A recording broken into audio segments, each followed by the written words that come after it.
Hello नमस्कार, आप देख रहे हैं न्यूज इंडेक्स। बड़ी खबर के साथ जुड़ रहे हैं। बता दें, यूपी के संविदा कर्मचारियों को लेकर बड़ी खबर सामने आ रही है। लगातार आपको बता दें कि यूपी के सरकारी विभागों में संविदा पर काम करने वाले सभी संविदा कर्मचारियों को लेकर बड़ी खबर है कि आप लोगों को कहीं ना कहीं आप लोग जो ये आस लेकर के बैठे हुए हैं कि सरकार हमें नियमितीकरण के दायरे में लाएगी, जिससे हमें तमाम वो फैसिलिटी मिलेगी जो एक राज्य कर्मचारी को मिलती है। और यही आस को लेकर के लगातार आप सरकार के द्वारा दिया गया काम को वर्षों तक करते हैं, लेकिन सरकार को आप लोगों पे ध्यान नहीं जाता। लेकिन आपको बता दें कि आप लोगों के हितों में जो कमेटी बनाई गई थी, जो कि मुख्य सचिव समिति गठित की गई थी, उसके हितों से आप लोगों के लिए एक बड़ी खबर सामने आई है, जिसको आज की इस खबर में हम आपको बताएंगे। साथ ही आपको यह भी बताएंगे कि आप लोगों के मानदेय का जो पुनर्निर्धारण यानी कि वेतन वृद्धि को लेकर के जो सरकार किस 2 बिंदुओं पर आप लोगों के वेतन बनाए जाएंगे, इसको लेकर के भी जानकारी आई है। देखिए, तमाम वर्ग के संविदा कर्मचारी जो है अपने आस लिए बैठे हैं और बहुत सालों तक वो काम करते हैं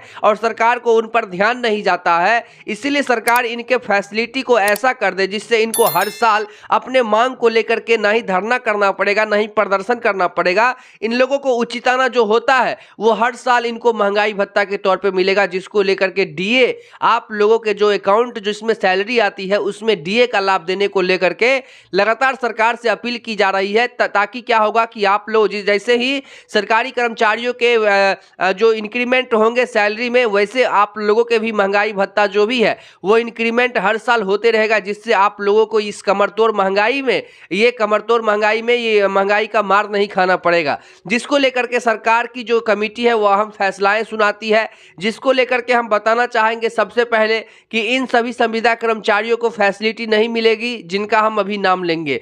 आपको बताना चाहेंगे कि आंगनवाड़ी, आशा बहू, रसोइयां, पीआरडी, स्वयंसेवक, होमगार्ड्स, पंचायत एकीकरण समन्वयक, मनरेगा, शिक्षा मित्र, किसान मित्र, सीजनल संग्रह अमीन सहित विभिन्न विभागों में अंशकालिक के तौर पे काम कर रहे कर्मचारियों को इसका फैसिलिटी नहीं मिलेगा।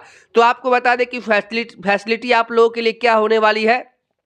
बता दें, इसके तहत संविदा पर नियुक्त होने वाले कर्मियों की संविदा धनराशि पुनरीक्षित वेतन मैट्रिक्स में संबंधित पद के लिए निर्धारित पे मैट्रिक्स लेवल की न्यूनतम राशि और उस पर राज्य कर्मचारियों के लिए समय समय पर दे महंगाई भत्ते की धनराशि को जोड़ते हुए दी जाएगी। यह धनराशि पूर्णकालिक कर्मियों को दी जाएगी। अंशकालिक कर्मी अथवा पूर्णकालिक से कम घंटे काम करने वालों पर यह लागू नहीं होगा।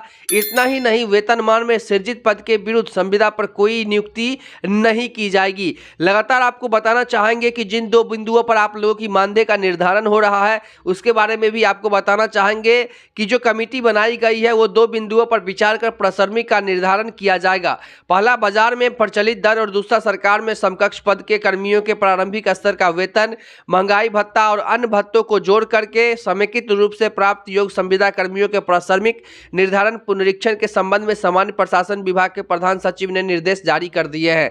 और लगातार आप लोगों को बता दें कि जो अभी आप लोग संविदा पर काम कर रहे हैं तो आप लोगों के मानदेय ही निर्धारण होते हैं और जो आउटसोर्स पर होते हैं उसे प्राथमिक मिलता है। साथ ही जो राज्य के कर्मचारी होते हैं उनको वेतन मिलता है। तो ये कंफ्यूजन आप लोग सबसे पहले दूर कर लीजिए, क्योंकि संविदा कर्मचारियों को लेकर के लगातार जिस तरह से आप लोग अपने मांग को लगातार सरकार से करते हैं कि आप लोगों को उचित वेतन के साथ साथ एनपीएस का लाभ, मेडिक्लेम पॉलिसी, आप लोगों को साप्ताहिक छुट्टी, राष्ट्रीय छुट्टी, आप लोगों को मेडिक्लेम पॉलिसी के साथ साथ प्रोविडेंट फंड भी दिया जाए, आप लोगों को ईएसआई अनुकंपा सहित आप लोगों को ग्रेचुएटी देने का भी सरकार ने जो प्रावधान लाया है उसके तहत आप लोगों को ग्रेचुएटी भी मिलेगा। ग्रेचुएटी को लेकर के हम आप लोगों को बताना चाहेंगे जो कि सुप्रीम कोर्ट का आदेश है कि तमाम जो संविदा कर्मचारी हैं या फिर जो प्राइवेट कंपनी है उनके भी कर्मचारियों को जो है, जो प्राइवेट लिमिटेड कंपनी है उनके कर्मचारियों को भी ये इसकी जो है फैसिलिटी मिलनी चाहिए। हम आपको बताना चाहेंगे कि अगर आप किसी कंपनी या किसी विभाग में काम कर रहे हैं लगातार 5 सालों तक तो आप ग्रेचुएटी के हकदार माने जाते हैं। ग्रेचुएटी वो रकम होती है जो कंपनी की तरफ से कर्मचारियों को रिवार्ड के रूप में दी जाती है। साधारण शब्दों में समझे तो ग्रेचुएटी कंपनी में लंबे समय तक काम करने का एक इनाम है। इसे एक तय फॉर्मूले के तहत दिया जाता है। हालांकि अगर कंपनी चाहे तो तय फॉर्मूले से ज़्यादा अमाउंट भी आपको दे सकती है। आपके अकाउंट से कुछ रुपया काटा जाएगा और कंपनी विभाग जो है अपने स्तर से, जो सरकार है अपने स्तर से और मिला करके आप लोगों को देने का काम करेगी।